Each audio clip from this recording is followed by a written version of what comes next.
Hello everyone. So we are done with the imread and imshow function and many things. Now here, suppose you have an image which you are opening for reading purpose. Okay, that we can check in our output screen also. But afterwards, if you want to save that image, okay, so that is also possible in OpenCV. That is using the imwrite function. So basically, what we are doing over here is import CV2 and import OS we require, then one variable image underscore path, and we have wherever your image is there, you have to use full path for that. See, that is including your image name. Okay, and then directory, that means where you want to store your image. So this is the directory that we are interested in storing. Same folder only, python 311, but here we are not writing the image name because we will store that same image with the new name.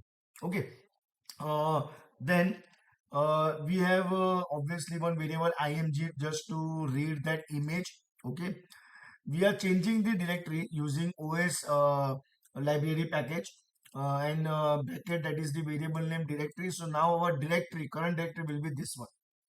Okay, and then we are giving the file name, that is new copy of image .jpg. That will be our file name. Okay, so now the coming to the main line, I am right. Okay, it will accept two parameters.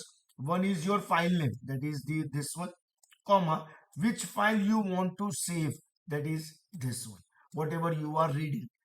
Okay, and then on your output screen you will find successfully saved, and manually also we will go to that folder and we will check that this name file is there or not. So control S and F5. Okay, it is successfully saved. Okay, so this is our folder, that is python 311, and this is our actually original file. Okay, this one is the original, and you all can see new copy of image. Recently only they've stored or saved. Okay, so we'll open that also. It is same. See, it is new copy of image. So this is how you can save any file using OpenCV and using imwrite function. Thank you everyone.